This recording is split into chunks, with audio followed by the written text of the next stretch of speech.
Bonjour Jean-Marc, Bonjour Elodie. tu es maître praticien en programmation neurolinguistique et coach de vie et tu organises des ateliers qui s'appellent Comment gérer et accueillir nos émotions. Est-ce que tu peux nous en dire un peu plus? Il s'agit d'ateliers permettant à chacun de nous de prendre conscience de comment fonctionne notre sphère émotionnelle. Pas forcément des explications scientifiques, mais vraiment par rapport à des situations de vie, des situations dans notre couple, avec nos enfants, toutes ces situations qui engendrent des tensions, dans lesquelles nous allons ressentir des émotions. Et ces émotions-là, souvent, eh bien, configurent quelque part notre façon de fonctionner, notre façon de penser, nos perceptions du monde, nos perceptions de la réalité. Donc nous apprenons à travers ces ateliers à prendre conscience de ça déjà, et de les observer pour ensuite pouvoir, comme le titre l'indique, accueillir ces émotions parce que dans les ateliers, nous prenons conscience que nous résistons le plus souvent des cas, la plus souvent chaque fois que nous sommes en interaction, nous avons tendance vraiment à résister à ça. Donc c'est vraiment une approche par l'accueil. Donc finalement, les émotions, c'est bien ou c'est mal? J'aurais tendance à dire que c'est ni bien ni mal une émotion. Une émotion, c'est nous vivons des expériences de vie, et une émotion, c'est une réponse à une expérience de vie, à une interaction entre deux personnes face à un événement. Alors, c'est quelque chose de normal, une émotion, je veux dire, tant qu'il y a une goutte de sang dans notre corps, eh bien, nous vivons des émotions et c'est tout à fait normal. Il n'y a pas à, justement, à vouloir gérer à tout prix ou à vouloir ne pas les vivre, mais au contraire, c'est apprendre à les accueillir, c'est apprendre justement à s'ouvrir à nos émotions, car nous avons tendance à nous fermer à elles. Et notre problématique, la problématique des émotions, vient à ce que nous nous fermons. Nous avons peur de vivre souvent les situations, et en ayant peur de vivre ces situations, nous n'arrivons pas justement à s'exprimer totalement, et nous cloisonnons quelque part à l'intérieur de nous, et c'est ce cloisonnement intérieur, entre guillemets, qui fait que nous avons des problèmes ensuite. Et c'est pour ça que dans le titre, enfin, mes ateliers tournent autour de l'accueil. Voilà. Donc qu'est-ce qu'on va faire dans ces ateliers qui va justement nous aider?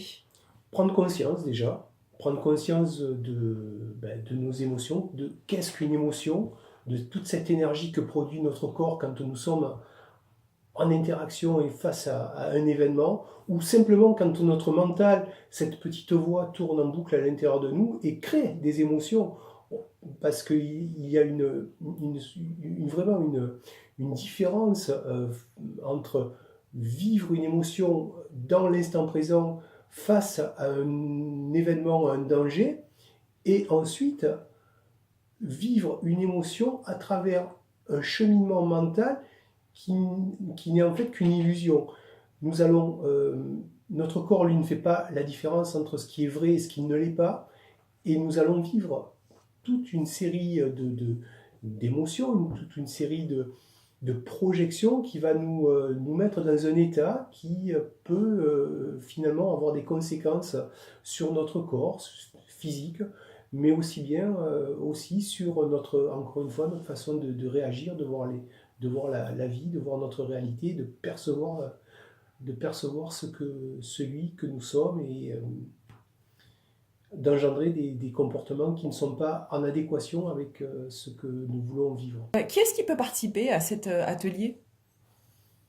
Je dirais tout le monde, du moment qu'on prend conscience que nous avons quelque chose à apprendre de nous. Et donc cet atelier dure une demi-journée. Comment est-ce qu'il est construit? Qu'est-ce que typiquement on va faire dans cette demi-journée? L'atelier est construit vraiment sur nos expériences de vie. Chacun, l'interaction entre les personnes du groupe est très importante. Je peux dire que l'atelier, chaque atelier est différent en fonction des personnes qui s'y trouvent, et c'est vraiment l'égrégore du groupe qui va faire que l'atelier prend une tournure plutôt qu'une autre. De toute façon, il y a forcément un cadre, bien sûr, avec une progression. Chaque exercice parce que je vous propose et nous faisons donc des exercices donc pour comprendre ce qu'est une émotion et petit à petit amener à l'accueillir vraiment à l'intérieur de nous.